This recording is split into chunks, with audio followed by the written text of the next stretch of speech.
Good afternoon, Avacal. Welcome to the second of our panel in the Shiv series, where we are asking the knights questions that you have submitted on Facebook. Today we are answering part two. It should answer some of the questions that went unanswered in the first one. I'm going to spare you a lot of the preamble that I did in the first video. I would highly recommend you watch the first video first, so you know why we're doing this, what we're doing, and everything else. But without further ado, we are going to have the panelists introduce themselves, starting with Sir Korsak. Hey everybody, I'm Sir Korsak. I'm from Mergenwood. I've been in the SCA for about 10 years now. Started in, well, north of Grand Prairie, kind of south of where Miragard is now. Was there for about a year, moved to Moose Jaw, lived there for 3 years, then I've been in Mergenwood ever since. It got knighted back in 2018. I think that's when I got knighted.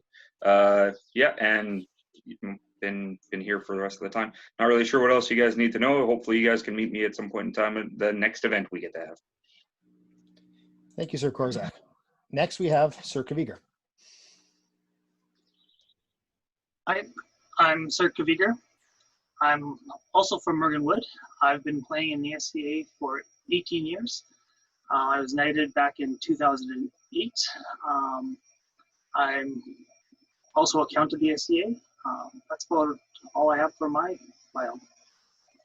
Thank you, Sir Kvigr. Next we have Sir Elias.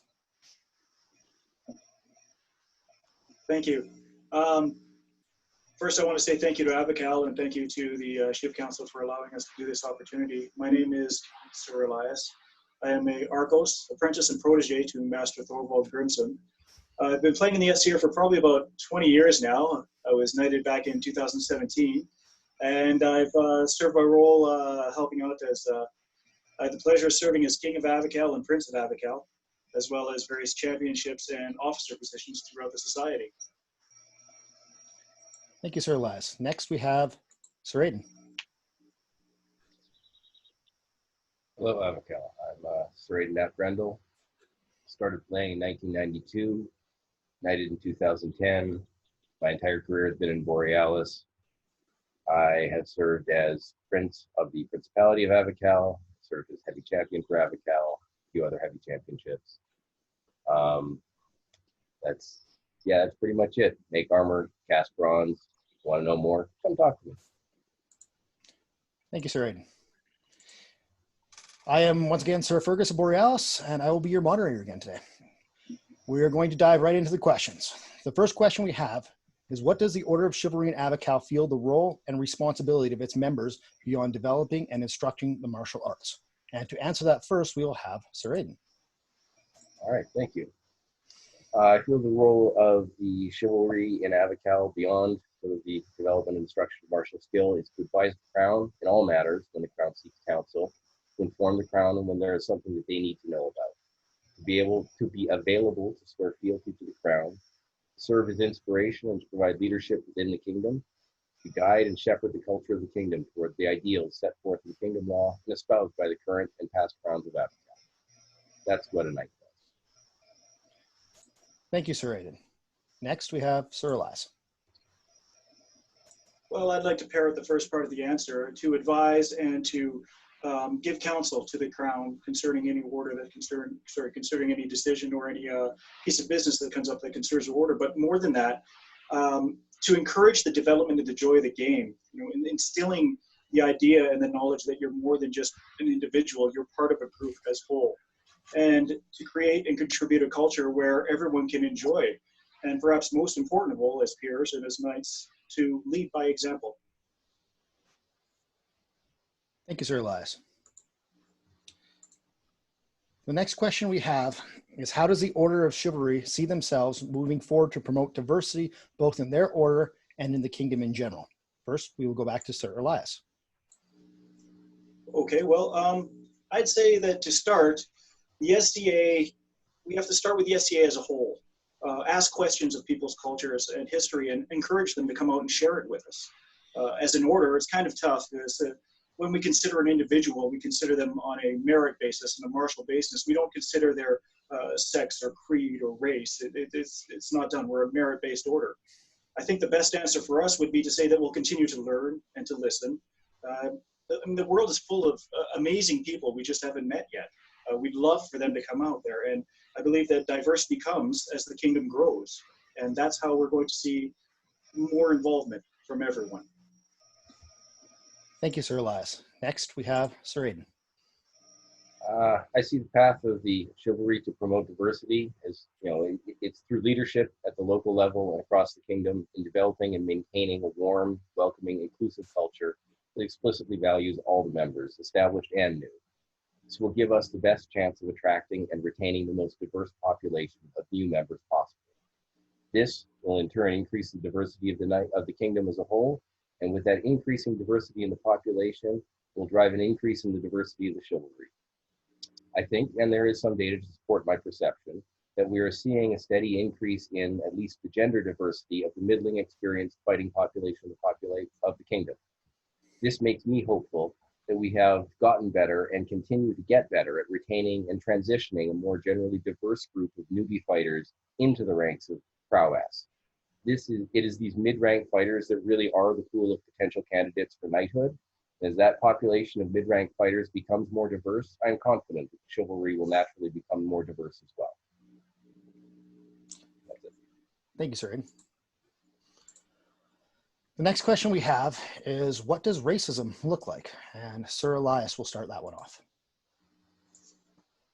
Racism, well, prejudice, discrimination, or antagonism directed at a person or people based on a particular racial or ethnic group, typically one that is a minority or marginalized. Now that right there is a textbook answer, but what does it mean?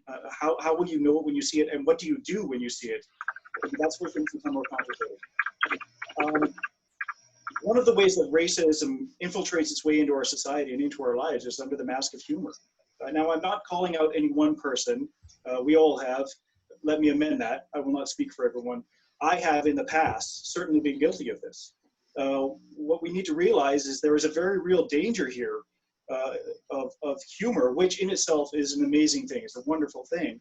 But if it's used as a tool to allow racist or bigoted speech to become commonplace in the society, it now becomes acceptable, expected, even laughed at.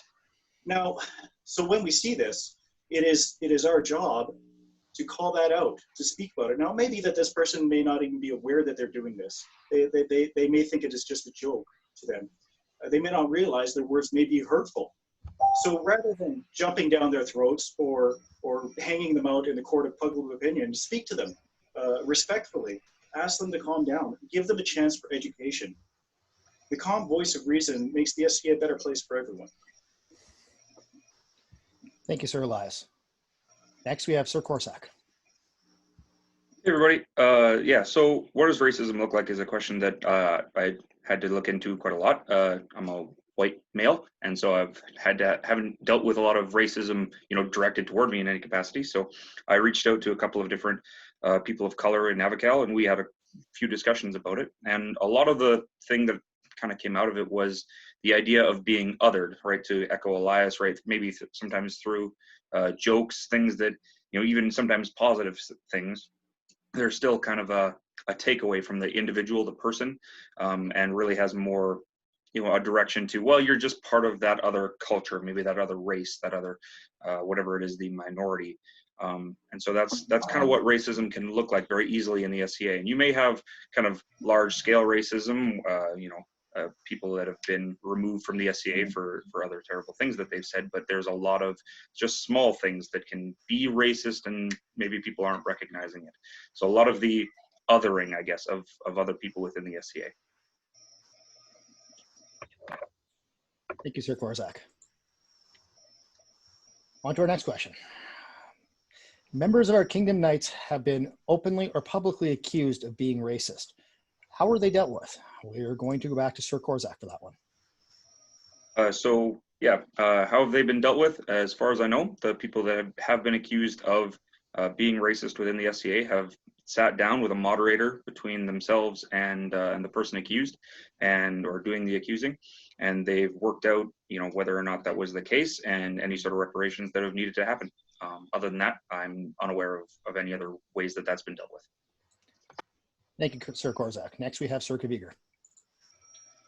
This is going to be a fairly fast one because I'm in the same boat as Korsak. As far as I'm aware, that it was brought to Essential's attention, and it's been approached through the grievance process. If it hasn't been approached through the grievance process, then likely it should. It hasn't been brought to me myself. I've heard it. I've heard that it's a thing, but we need to go through the process. Like, yeah, it has to be. We have, like, there's a process in place. If we don't go through that process, it's useless. So. Thank you, Sir Kvigr.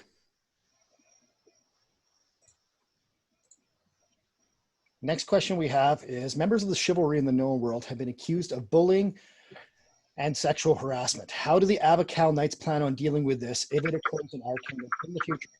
To look at that, we are going to start with Sir Aiden. All right, well, the short answer to that question is by following the SDA and Avacal Kingdom policy on the map. The longer answer is it will vary on a case-by-case basis.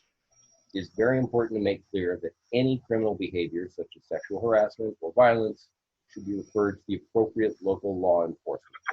Knights are not the SDA police. We have access to the same two kingdom policies to manage conflict that every member of the populace has: the bullying policy and the grievance procedure. Neither of these policies is an ideal fit for non-criminal sexual harassment, and on those matters, it would be best to contact the Kingdom Seneschal for guidance. If the incident has not generated a formal grievance or bullying complaint, but still appears to be a matter needing to be addressed, then the council would certainly discuss the matter. If those deliberations found that correction of the behavior of a fellow knight is required, that correction would only be able to come in the form of discussion and social pressure. If the attempted correction failed to remedy the issue, then the matter should be escalated to a formal complaint under one of the two policies. This escalation would, of course, need to respect the preferences and the right to autonomy of any individual victims of the behavior. Thank you, Sir Aiden. Now we're on to Sir Kvigr. So all I have to add to Aiden's comments there was that there is actually a brand new sexual harassment policy that the SCA has just brought forward. I'm currently looking through it. It's new to me. I only saw it last night. So I started reading it last night, and I haven't actually had a chance to get through it because of my working through this thing. But I'd like everyone to actually look through it because it's an important thing. Like, we've never really had a way of dealing with sexual harassment. We always talk about if it's legal or not legal. Sexual harassment is not a specific legality thing. So now that we have a policy, it's important that we actually start using it. Thank you, Sir Kvigr. On to the next question. Avacal is supposed to be a family-friendly environment, but parents with children have been told that it is inappropriate to have children out after dark. What effects does that have what effects does it have on the children to see inappropriate acts happen openly at a campfire? Does the chivalry have a plan to make the SA more family-friendly to kids and to single parents? First, Sir Kvigr will answer that. So, to me, Avacal has always been very family-friendly. I've brought my kids to every event that I can. They love the SCA and all the things that they can do. But there are things that they just can't do or be part of, and that's okay too. After dark, is it appropriate to have children out after dark? I do. But they are also not out of my sight or out of the sight of somebody that I deem appropriate for them to be around. There's a rule that specifies that you're not to do, like, that the children have to be within sight of their guardian. The second thing too is the SC is also a social club. And there's a lot of social clubs, as like all social clubs, there's drinking, socializing, partying by adults in the evenings. And some of that might not be appropriate to children. As a parent, I've always found that it's my job to curate what experiences they get anywhere. The SCA is no different. Now, that being said, all public locations should be family friendly. If they're not, they should be brought to the event steward's attention so that they can fix it. And if there's any event stewards that are watching this, you can also bring it to a night, and I'm sure that they'll help you in fixing a situation where it's something is happening that's not family friendly. Thank you, Sir Kvigr. I'm also going to answer this because I am the Youth Armored Combat Marshal for the Kingdom. I have heard this statement when I started in the SCA about 10 years ago. Since then, the SCA has become far more friendly than it was. When I started, most events didn't have much for children to do. Now every event has something for kids to do. We have made enormous strides in the last 10 years. We're continuing to make those strides, so we're not there yet, but please recognize that we have actually put a lot of work in this, and we will continue to put work in this. When it comes to inappropriate acts around the fire and stuff like that, I would like to think that most people, if they recognize a kid is there, will say something. If I happen to see a kid sitting in a fire and something happens that I find perhaps not appropriate for a child, I will speak to the person. I'm sure most members of the populace would as well. We're going to continue making this a better place for families. And I don't think we have all the answers yet, but it is much better than it was even from when I started. So I'm encouraged by our progress. Thank you. Next question. Do you believe it is your job as knights to tell anyone anything they believe is wrong? Is it your job to censor opinions that they don't like and to tell people what they believe is wrong? The first one to answer that will be Sir Elias. Thank you. Now bear with me to the end of this, because yes, but not through any tenet or law in the SCA, and not because we are knights, but as a person, we have a responsibility to call out and put a stop to any hate speech, any racism, any bigoted speech, any toxic behavior, as the same as everyone and anyone does who plays. It is their responsibility as well. There will always be differences of opinion, and that's fine. That's terrific. That's how we learn, by civil discourse. Find people who disagree with you, discussing different viewpoints. That is wonderful. But when that dialogue breaks down, when it regresses back to that hate speech, that ad hominem, that bigoted speech, absolutely, you as a person have a responsibility to put a stop to that. And that lies in with everyone, whether you're online, whether you're at an event, or whether you're just in your own camp. Now, I'm speaking as a knight here, all right? So when individuals engage in that toxic rhetoric, it is just simply not welcome.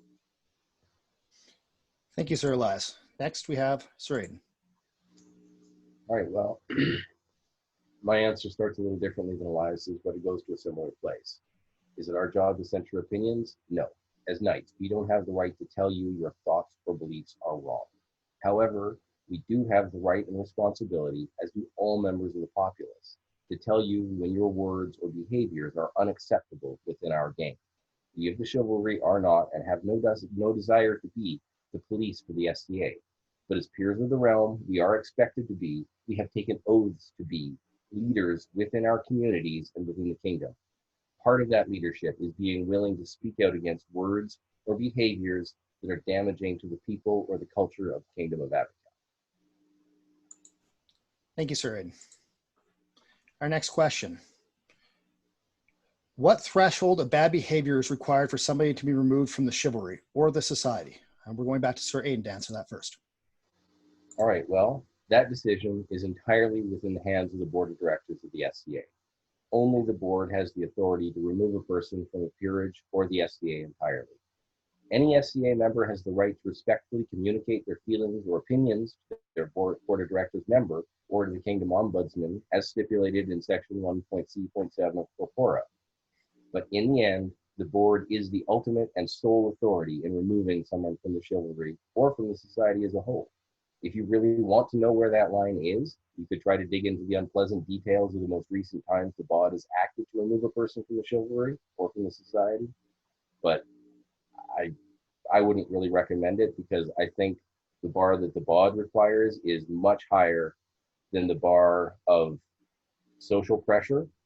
And I've watched over the years people who were unacceptable within the society be quietly pushed out because nobody wanted to talk to them and nobody wanted to play with them. And that's really the best way to control that sort of behavior. We all get together and decide it's unacceptable, and we won't accept. Thank you, Sir Aiden. Next, we have Sir Kvigr. So I don't really have much more to add. The SCA, the bod is the threshold. They're the ones who make that decision. They're the final call. All we can do is escalate it to them. If we ever see a bad behavior to the point where we're like, this is unacceptable to the SCA, we can escalate it. But that's as far as we can take within our society. And I know that what Sir Aiden said is about just the social pressure thing. That kind of thing is not really power. It doesn't really remove seriously bad behavior. If we want to remove bad behavior, we have to go through the bod. Thank you, Sir Kvigr. On to our next question.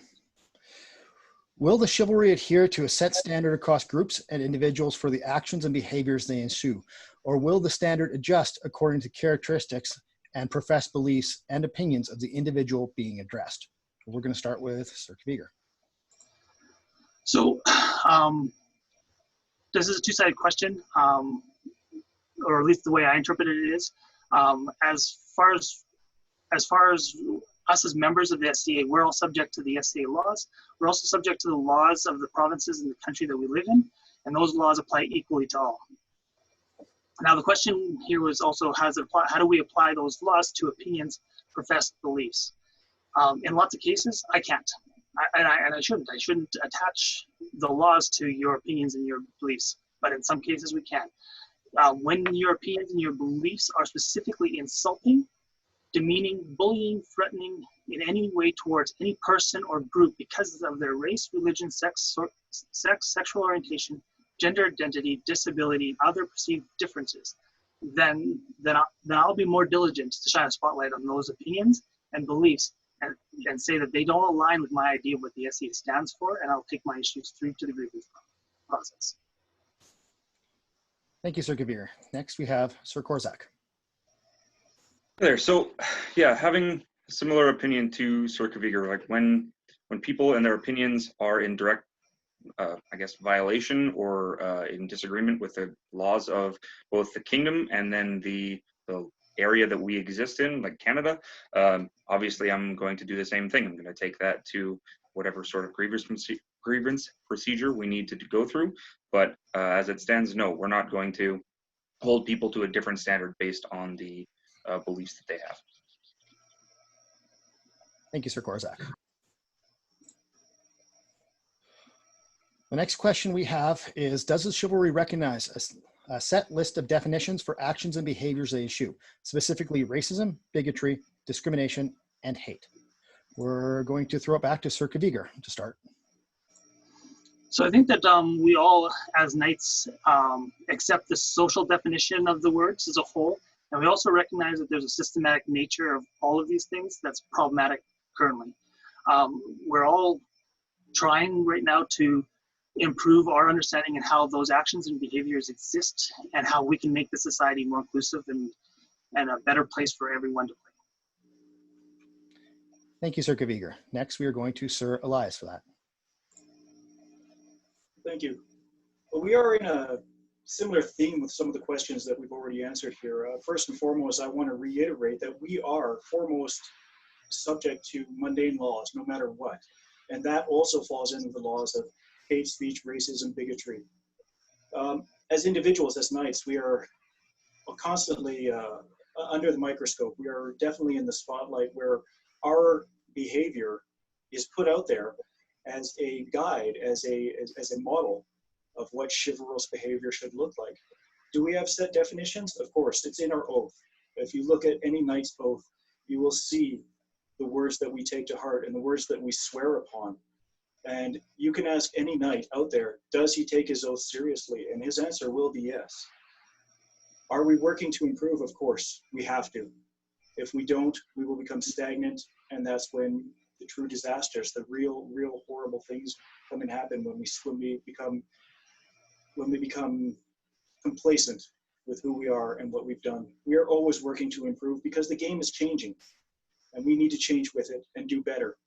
And I hope in the time to come, and you have my promise, we will. Thank you, Sir Elias. The next question. Do the peers ever talk to each other about things they see in their apprentices, proteges, squires, and provosts? Are there ever big meetings like in Eldemir where all the peers or all people with grants get together? The first person to answer that will be Sir Korsak. Yeah, so we obviously are going to talk with each other. We're all peers of the kingdom. And so whenever you, just actually like any other person in Avacal, if you see something that a protege, an apprentice, a squire, a provost, anything that any of them do that you think is good or bad, you should be talking to their peer about it. And so we are obviously going to do that because we understand that we also have the position where we see each other all the time. We're paying attention because, and especially because we want to keep the peerages to a high standard. We are obviously paying attention to when people are doing things around the kingdom. I haven't seen any of the, like, we haven't had any large meetings or anything like that in Avacal where we all get together and we're all going to talk as peerages. But I imagine you could do something like that online. Right now, obviously, it's pretty difficult. But I think at an event, it would be pretty tough. So. Thank you, Sir Korsak. Next, we have Sir Elias. Thank you. My answer is absolutely. This is very important to help someone grow, whether it be someone you're working with or someone else is working with. By soliciting and offering feedback, not only do we get a chance to help the person, but we get a chance to grow as individuals, as teachers. There tends to be this misconception that whenever an individual is brought up to another person, it's for some transgression that they've done, and you're going to tell their mentor, their knight, or their laurel, or etc. about this misbehavior. And though that does happen, it is definitely in the minority. Most times what happens is you want to tell them about some kind of exemplary behavior or action that you've witnessed. By sharing the feedback with each other, we learn how to listen and how to work in conjunction with the other peers to develop a teaching style and guide to help the individual. It's often said that a good teacher will learn more from a student than a student will from the teacher, and I firmly believe that to be true, and this, exactly what we're talking about here, is exactly how that's done. Thank you, Sir Elias. The next question we have is, does the order consider their own martial skill level at the time of elevation as it compared to now when considering a candidate? The first person to answer that will be Sir Aiden. All right. Well, each knight is different when evaluating a candidate. Personally, I consider my martial capacity, which I see as a combination of my martial skill and my physical ability. I consider both my martial capacity when I was elevated and my current martial capacity when evaluating a candidate for the order. I think particularly as our council becomes more chronologically diverse, but considering my capacity now, as well as my capacity when elevated, helps to create an upper limit to bar creep. We expect the candidate to be able to fight on par with at least a significant portion of the current knights. That is the bar that every candidate must fight their way over. There are other bars as well. Among them is a candidate a leader? Can they be the knight? What do they do other than fight? Are they known and respected by the wider populace of the kingdom? Every candidate must surmount every bar to become a knight, but every knight's achievement looks different. We all had bars that were easy to make, and we all had bars that we struggled to see over. Every path to elevation is unique. Thank you, Sir Aiden. Next, we have Sir Kvigr. I'm going to take that question in a little bit of a different direction. So I do, to a certain extent. But I also don't want to fall into a trap of comparing any candidate to any other candidate, whether that being myself or anyone else. Because in the end, no single person is the same. No person's path is the same. You can't compare. It's not apples to apples. They just aren't. So we can't fall into that trap.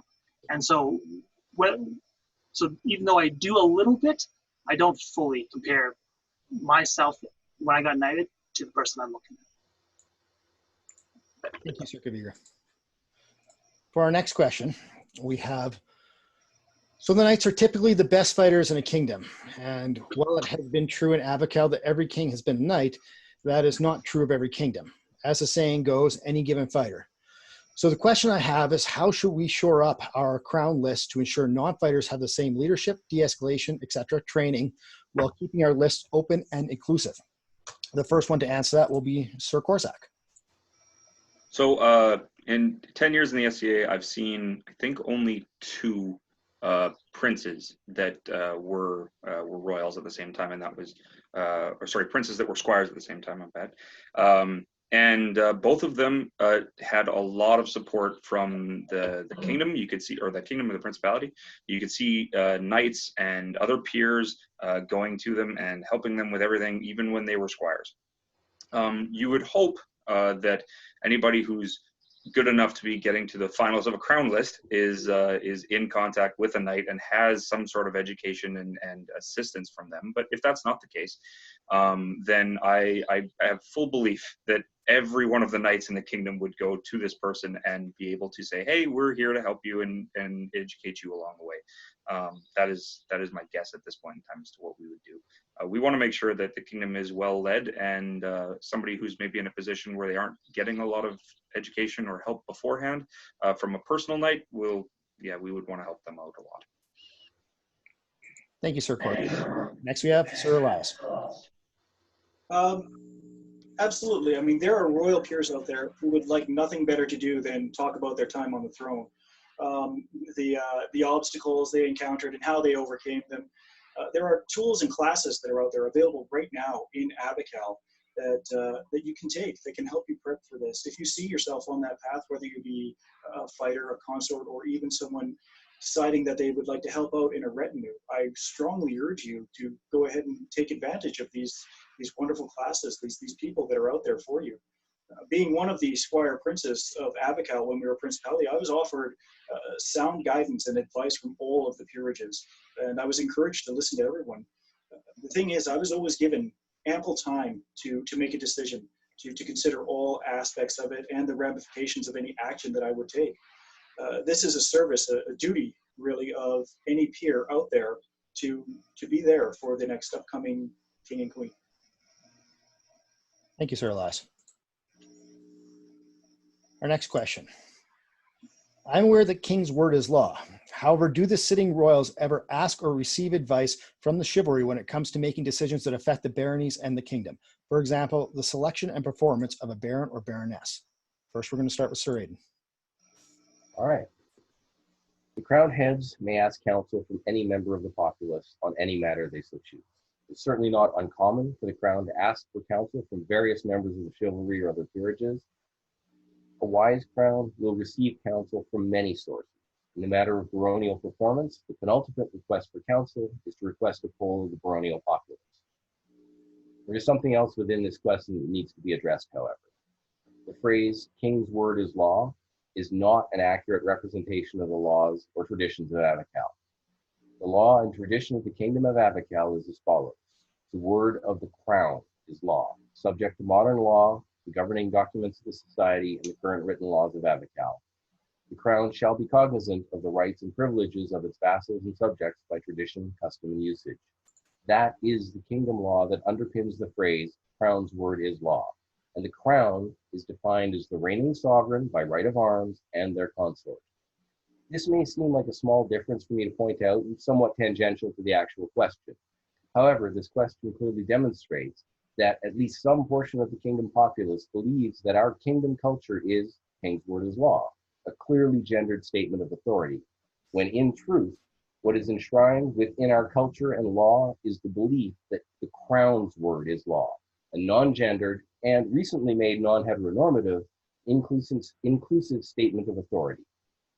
I think given the intent of what we as knights are trying to do here, this is an opportunity to demonstrate how we can work towards making our SCA feel more inclusive. In this case, by simply correcting a small but significant misunderstanding of our law and traditions, a misunderstanding with the potential to make some members of the populace feel excluded or other. Thank you, Sir Aiden. Next, we have Sir Korsak. I want to completely echo, and I will just say that, Sir Aiden there, that was an excellent example of what I was going to say, and better said, crown's word is law. I mean, we should make that very clear. And also, yes, a good crown, a wise crown, will seek advice from many peerages about different things, like in the question, the selection and performance of a baron and baroness. or baronial couple. And in really any other decision that they make, often crowns will seek advice and good counsel from any of their peers. Thank you, Sir Korsak. The next question we have is, if you could do one thing going forward and fix one problem, what would it be? We'll start with Sir Elias. Thank you. Well, speaking for myself, I would like to make myself more available to answer the questions about my heritage and culture. Now, I was born Métis. I am a minority. And growing up, I was taught about my native roots and our history. A lot of people don't have that upbringing. They don't have that social upbringing, and they don't know. Many people fear cultural appropriation or offending minorities, and thus tend to steer away from certain persona reenactments. I would encourage them to seek out people and ask questions. Give them, it's up to us, it's up to me to give them resources, in this case about the native culture. I would like to help people see the differences and the similarities of how society and geography have shaped the different cultures. This is a superb chance for education. It's not cultural appropriation, it's cultural education. But people tend to fear what they don't know, and by sharing the history, by answering questions, by being there for them, you're showing them the beauty of the culture, and you eliminate any fear. You eliminate any diversity. Going forward, as a knight, as a person, as Elias, I want to be there for the people of Avacal and of other kingdoms. If you have questions, ask me. If I don't know the answer, I will find it for you. Together, we can learn an incredible amount. Thank you, Sir Elias. Next, we have Sir Korsak. So one of the things that just in some conversations I've had recently that has come up is just, the small amount of people of color within Avacal as compared to like the rest of the population. And one of the things that we can be doing, or some of the things we should be doing, to be more welcoming to other people and other, like Elias said, other cultures and civilizations that we can recreate, and within the SEA timeframe that we have. I would really like to do a better job in the future about learning about other cultures and being more ready, I guess, to welcome different people from Indian culture and from Chinese culture and Japanese culture and so on into the SCA as a whole. And I just feel like I need to do a better job of doing that. Thank you, Sir Korsak. Next, we have a question that was on our panel this morning. I brought it over here because all the knights get a chance to answer any question they want. The question is, if you would go back and change one thing in your past as a knight, what would it be? And this will go to Sir Elias. I only get to pick one? Really? Okay. That's kind of a weird question here. What would you go back and change? You know what? I wouldn't change anything, because of course we have regrets. We all have things that we've done that we realize now was not the best action. We may have hurt someone. We may have hurt ourselves, inadvertently or deliberately. But what happens from that is we learn, we grow, we become the person we are now. And through those actions that we've done in the past, where we've made mistakes, where we've been accountable for our mistakes, we now have the tools available to help other people in those situations, so they don't have to go through the same kind of suffering that we do. What would I change in the past? Nothing. Do I have regrets? Of course I do. I'm sure we all do. But if I didn't make those mistakes, I wouldn't be here, and I wouldn't be the person I am, able to help the people that are out there now. Thank you, Sir Elias. Next, we have a question, and I'm going to preface this. When we asked for questions, we said if it was important enough for you to ask, it was important enough for us to answer. My Baron Jean has put that to the test and has given us this question. The question is, are lobsters mermaids for scorpions? The first one to answer that will be Sir Aiden. My Baron, you put a deep question to me. I've given this long and careful consideration. My best opinion on the matter, I've always felt lobsters are stretch crabs. You know, like stretch limos, but more crustaceans. Thank you, Sir Aiden, for that insight. Next up, we have Sir Kvigr. So, to answer this question, I don't assume lobsters are mermaids. I would assume that lobsters are the kaiju compared to iguanas versus lobsters to scorpions. Excellent. Well, that answers our Q&A. We have deep dived into all these questions. I want to thank the panelists for their time and their effort. Avacal, thank you for all of your questions. These questions have not been easy. They have come in from actually all over the known world. We were happy to answer as much as we could. Hopefully all of your answers are in these 2 videos. Please stay tuned next week when the Laurels also have their turn at answering questions, submit questions, and you can even submit duplicates if you feel you want to get a Laurels perspective on some of this. Thank you again for everything. You can reach out to me anytime you want if you have any other questions or concerns with anything to do with this. And thank you again to our panels, and good night, Avacal.